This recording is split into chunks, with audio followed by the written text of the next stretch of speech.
وَنُنَزِّلُ مِنَ الْقُرْآنِ مَا هُوَ شِفَاءٌ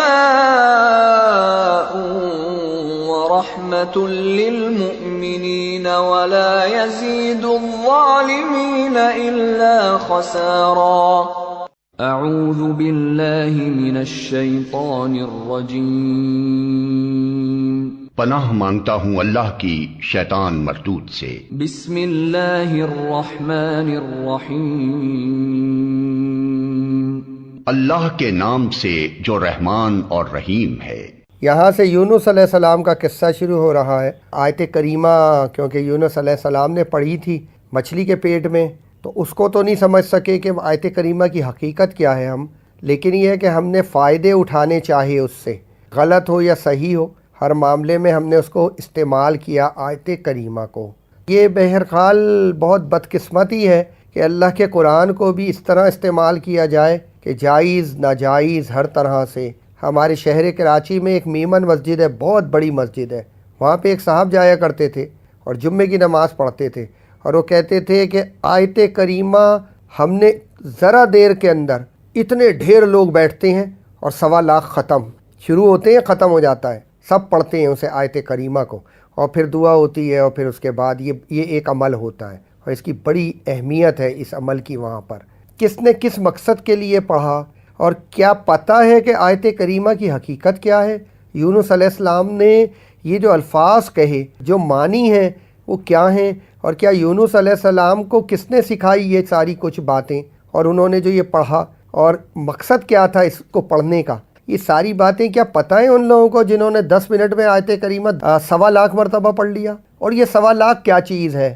یہ کون سی بدعت ایجاد ہو گئی ہے؟ کیا رسول اللہ نے آیت کریمہ کسی مسئلے کے اندر پڑھا تھا، اور کیا 1.25 لاکھ دفعہ پڑھا تھا؟ کیا صحابہ اکرام کو بٹھایا تھا، اور کیا اتنے صحابہ اکرام فارغ تھے کہ 1.25 لاکھ مرتبہ آیت کریمہ کا ختم کر لیں؟ یا ویسے مسئلے حل ہوتے تھے؟ قرآن شفا ہے، رحمت ہے، رحمت مسئلوں کا حل ہے مومنوں کے لیے۔ ان کی ساری توجہ ہوتی تھی کہ ہم مومن بنیں، اور ہم مومن بن کے اللہ کو پکاریں اور اللہ ہمارے مسئلے حل کر دے 1.25 لاکھ کے بغیر۔ تو یہ کہاں سے آیا 1.25 لاکھ؟ اور یہ کیا ہے؟ یہ آیت کریمہ بھی ہے اور یہ جلالی بھی ہے۔ یہ کرم اور جلال یہ تو دو بڑی ایک مخالف سمتوں کی چیزیں ہیں، کہ ایک جلال ہے جس میں سختی ہے، شاید غصہ بھی ہے، اور ایک طرف کرم ہی کرم ہے، رحمت اور کرم، رحم و کرم۔ تو یہ ہے کیا اصل میں؟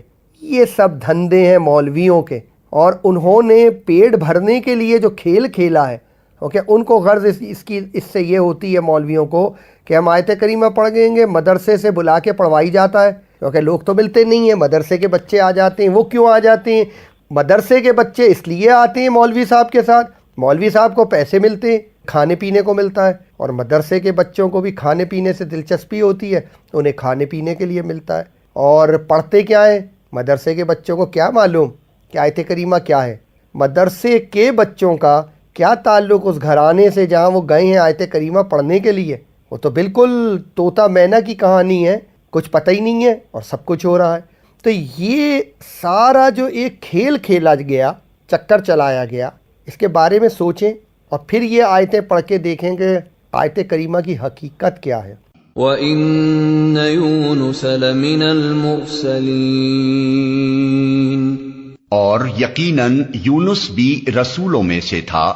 یقیناً یونس بھی رسولوں میں سے تھا، یعنی جو قصہ بیان ہو رہا ہے، جو حقیقت بیان ہو رہی ہے، وہ ایک رسول کا کردار بیان ہوگا۔ اس واقعے کے اندر رسول کا کردار ہے جو بیان کیا جا رہا ہے، اور اس کی ذمہ داری رسول کی پہنچا دو۔ یہ ذمہ داری کے ساتھ وہ رسول بنا کے بھیجے گئے کہ انہوں نے رسالت کا حق ادا کیا۔ اس لیے کہا جا رہا ہے کہ یقیناً، یعنی یہ مہر لگا رہا ہے اللہ کہ وہ رسولوں میں سے تھا، اس نے حق ادا کیا ہے۔ اذ ابق الى الفلك المشحون فساهم فكان من المدحضين فالتقمه الحوت وهو مليم۔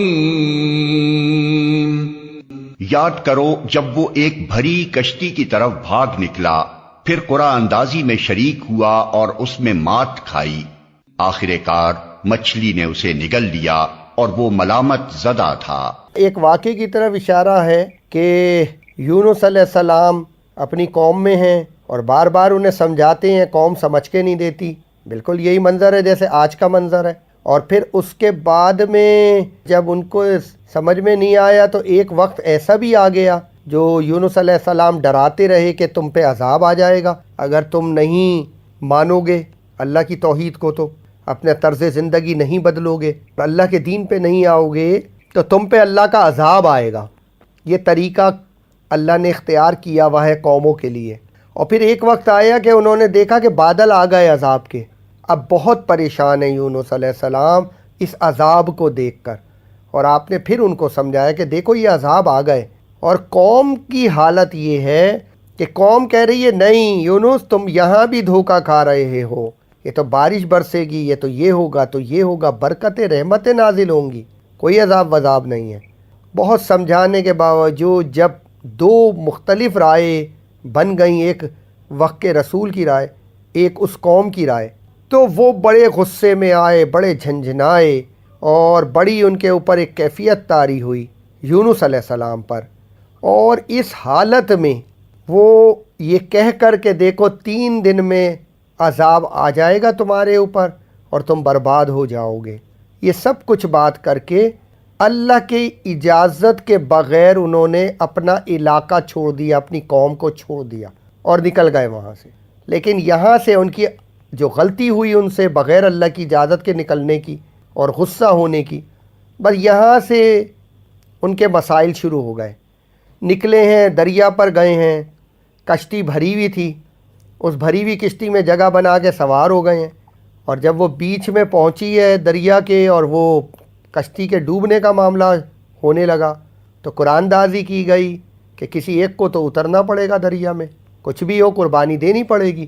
اور قرآن دازی میں نام آ گیا یونس علیہ السلام کا. وہ سب سمجھ گئے تھے کہ ہو کیا رہا ہے، خاموشی سے دریا میں اتر گئے. اور پھر وہاں ایک بڑی مچھلی تھی اور اس مچھلی نے اللہ کے حکم سے انہیں نگل لیا اور پیٹ میں چلے گئے مچھلی کے. سب کچھ ان کے سامنے ہے، شعور کے ساتھ ہو رہا ہے، انہیں سمجھ آ گئی ہے کہ مجھ سے غلطی ہوئی ہے جس کا اب یہ اللہ کی ناراضگی آئی ہے میرے اوپر. ہماری طرح نہیں تھے، سب کچھ کریں گے اور آنکھیں نکال کے کھڑے ہو جائیں گے اللہ کے قرآن کے سامنے، اللہ کی آیتوں کے سامنے بحث کریں گے، حجتیں پیش کریں گے. ایسے نہیں تھے، اللہ کے رسول تھے. مچھلی کے پیٹ میں جانے کے بعد اللہ کو پکار رہے ہیں یونس علیہ السلام، لا الہ الا انت سبحانک انی کنت من الظالمین. کیا ہے ذہن میں، کیا ہے دل میں؟ دل میں جو کچھ ہے، ذہن میں جو کچھ ہے وہ زبان پہ آ گیا ہے.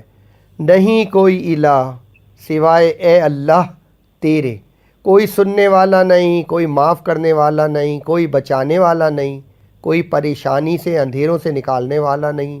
اور تو میرا اللہ ہے، تو میرا الہ ہے، تو ہی اللہ ہے. لا الہ الا انت سبحانک.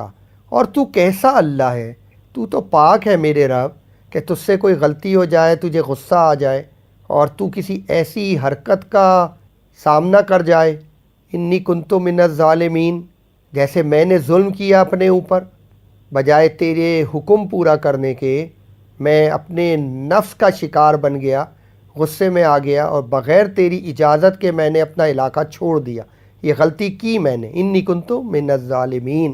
اب یہ چھوٹی غلطی کتنی بڑی غلطی تھی. وہ کہہ رہے ہیں میں ظالموں میں ہو گیا، یعنی میں نے ظلم کیا. ظالموں کی ایک فہرست ہے، اس میں میرا نام آ گیا. ہم بڑے بڑے ظلم کرتے ہیں اور اس کے بعد بھی ہم کچھ نہیں کرتے. یہ فرق ہے ایک باشعور مسلمان میں اور ایک بے شعور مسلمان میں، یہ فرق ہوتا ہے. انی کنت من الظالمین، بس میرے رب مجھے معاف کر دے، بے شک میں تو ظالموں میں سے ہو چکا، اور بے شک تو سبحان ہے ہر غلطی سے، ہر عیب سے پاک، تیرے پاس کوئی ایسا معاملہ نہیں ہے، کوئی کمزوری نہیں ہے، اس کا مجھے اقرار ہے. یعنی اللہ کا ایک امیج ان کے سامنے تھا اور پھر اپنی حیثیت اس مقابلے میں، اللہ کی حیثیت کے مقابلے میں اپنی حیثیت.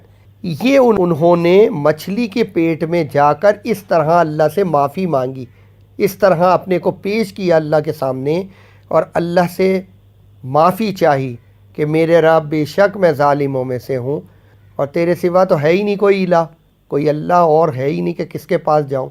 اس طرح سے لا الہ الا انت سبحانک انی کنت من الظالمین، یہ ہے آیت کریمہ جو انہوں نے پڑھی، اور پھر اس کے بعد میں ملامت زدہ ہو کے، یعنی کہا جاتا ہے ایک لفظ یہ آتا ہے ملامت زدہ، یعنی بہت زیادہ ایک اللہ کی ناراضگی میں ہوا جو معاملہ ہوا، لیکن جب انہوں نے تسبیح کی، تسبیح کا مطلب ہے بہت کثرت سے یاد کیا، ندامت کے ساتھ، امید کے ساتھ، یقین کے ساتھ اپنے رب کو پکارا ان الفاظ کے ساتھ، لا الہ الا انت سبحانک انی کنت من الظالمین، تو اللہ کہہ رہا ہے پھر ہم نے ان کو معاف کر دیا، اور جو بھی آگے آیتیں بتا رہی ہیں۔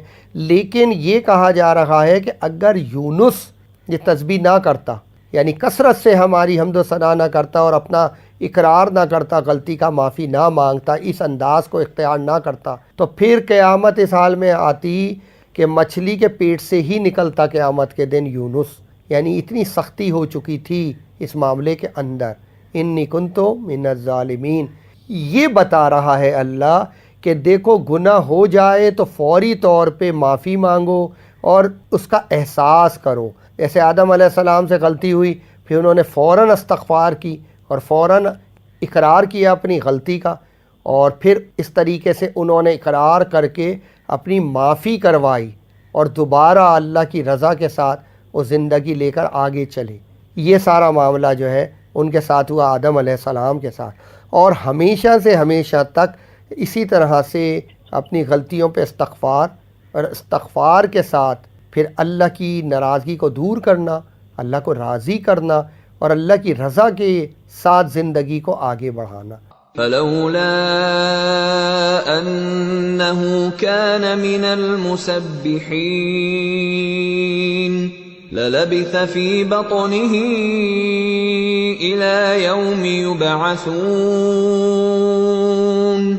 فنبذناه بالعراء وهو سقيم وأنبتنا عليه شجرة من يقطين وأرسلناه إلى 100,000 أو يزيدون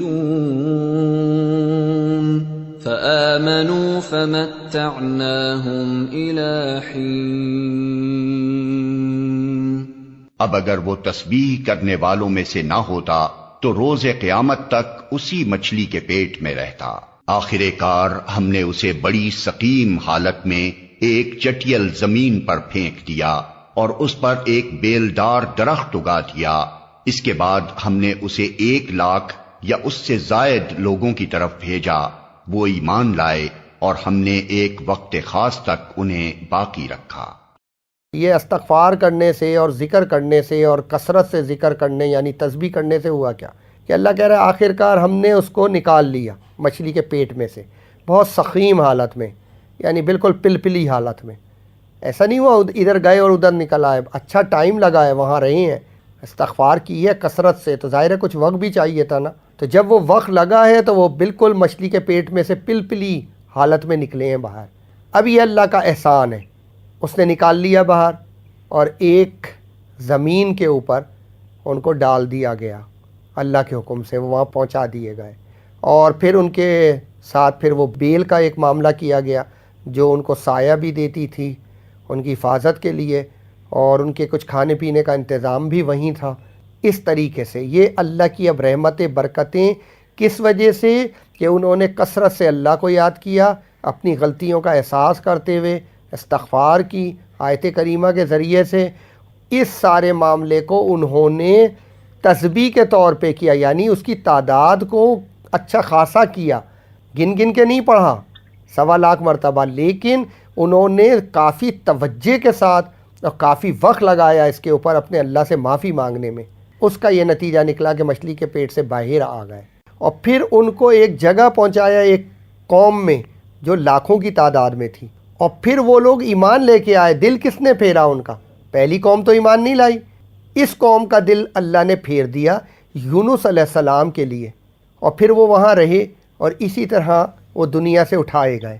یعنی اگر کوئی استغفار کرے گا اللہ کے ان کلمات کے ساتھ، اللہ کو پکارے گا تو اللہ اس کی پکار سنے گا، اس کی غلطی کو معاف کرے گا، اور اس طرح کے پھر کامیابیوں کے دروازے کھل جائیں گے۔ باہر آئے، صحت مل گئی، کھانے پینے کا مسئلہ حل ہوا، اس کے بعد ایک قوم دی گئی جو لاکھوں کی تعداد میں تھی، اور پھر اس نے توحید اختیار کر لی، آپ نے ان کو سمجھایا، ان کی سمجھ میں آ گئی بات، اور وہ مسلمان ہو گئے، اللہ کے مومن بن کے زندگی گزارنے لگے۔ یہ ساری کامیابیاں ملی انہیں، لیکن آیت کریمہ پڑھنے کے بعد۔ یہ ہے اس کا مفہوم، لا الہ الا انت سبحانک انی کنت من الظالمین، اور یہ ہے حقیقت۔ اور اس کے بعد ان کی صحت اور ان کے سارے معاملات درست کیے گئے۔